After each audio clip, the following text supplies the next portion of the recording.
Hey everyone, it's your girl Maddie here, aka Beavermosh, and today I'm talking to you about Follow the Cold Path from the Brazilian-based project Autrest.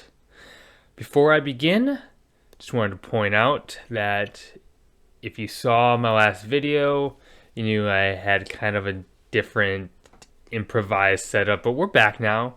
We got everything good. We got everything situated. I did, if you are curious, I did post a little personal update on my community tab, but I'm not going to go too into that on video. We're going to keep it about the riffs. Now, talking about this Autrest project here, this is a debut self-released project from the one person, Matthias Vidor. And fuck, this is some really spellbinding atmospheric black metal. Just by looking at the cover here, you at least know what the band might be aiming for.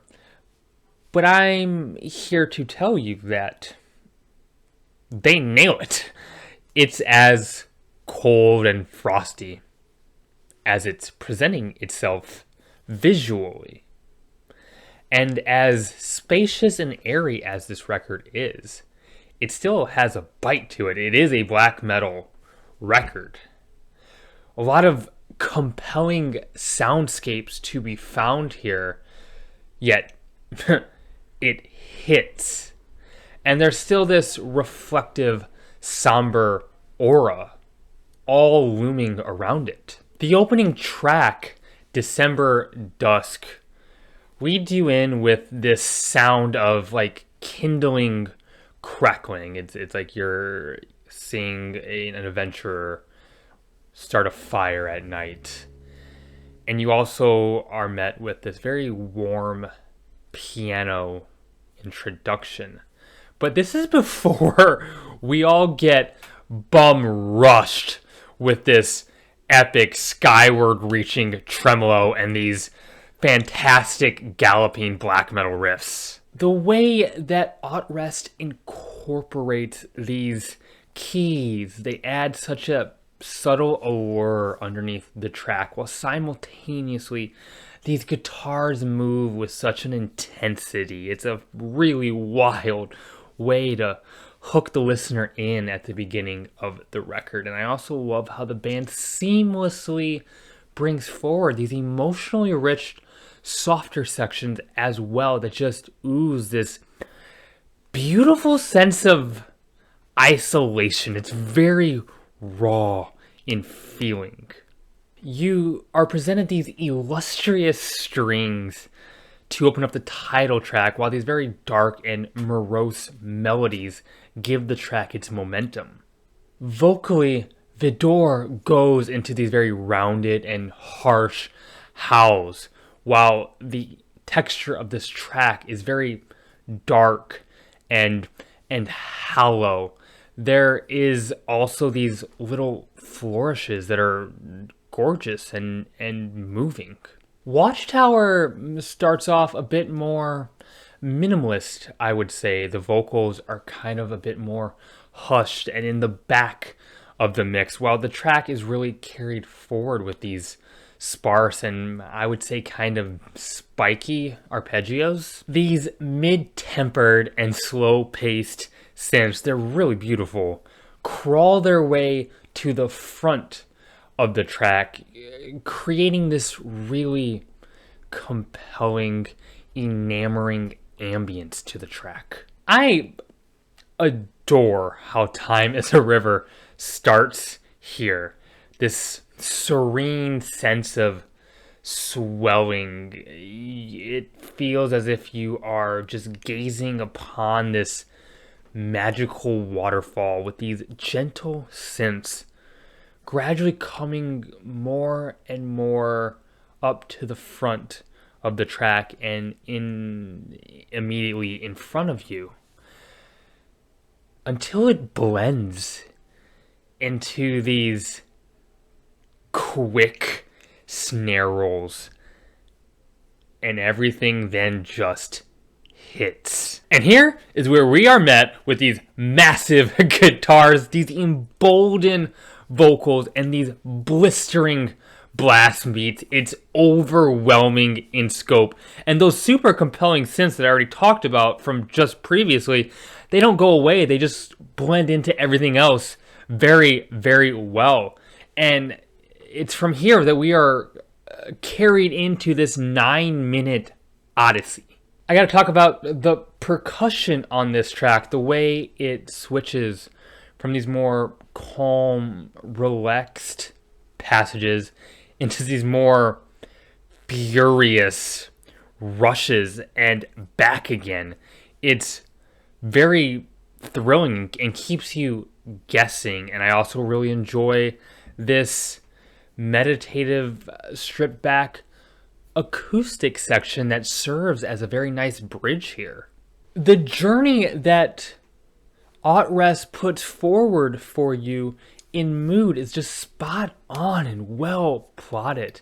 And Vidor does introduce some repeating and familiar motifs, but everything surrounding those motifs structurally with this track are constantly changing. And I think that's a fantastic way to maintain that hypnotic, atmospheric black metal ambience without coming across as redundant.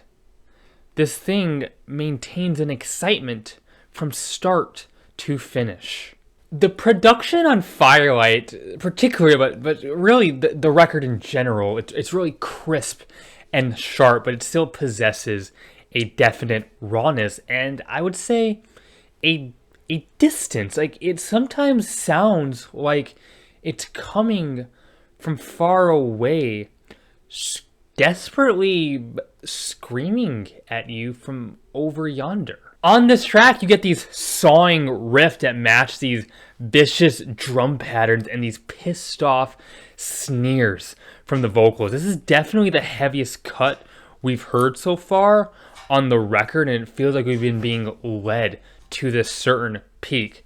And this reverberating lead in the middle, too, is fantastic. It definitely demands your attention. The track Pale Night. Okay. Take a breath here.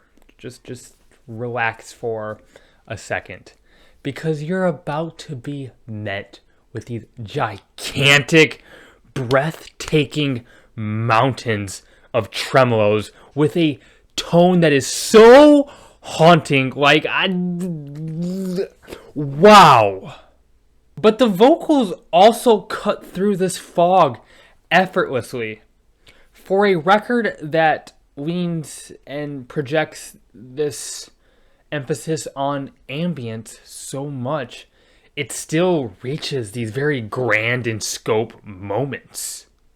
This album concludes with The Place Where I Belong, which is just this calm, reflective, and beautiful piano outro. It's really warm and it's really lovely, and it's an appropriate tone to leave you with. Follow the Cold Path is just an exceptional example of how to do atmospheric black metal so right.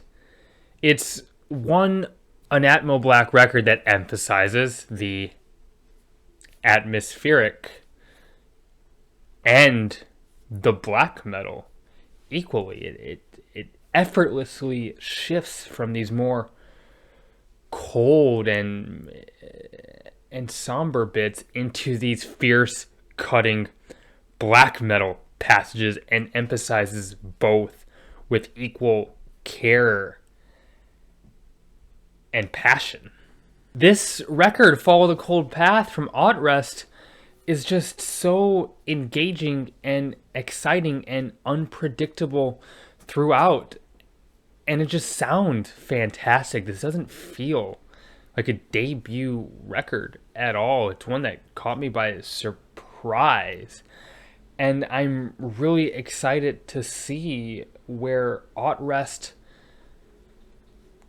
takes this project next, because I truly was not expecting this to be here and to enjoy it as much as I did. I think this is the best atmospheric black metal we've at least heard this month. And hey, those are my thoughts. If you like this video, please hit the like button. It really helps get the algorithm with the algorithm thing. Also, if you'd be so kind, subscribing would mean the world to me. Got a Twitter you can follow. We got a link to that in the bio of this YouTube channel. Leave a comment. Like I always say, I love engaging with those, and I get to as many as I can. I ignore the nasty ones, but I will engage in meaningful comments with y'all. And my name is Manny, aka Beaver Mosh. Keep it metal. I'm signing off.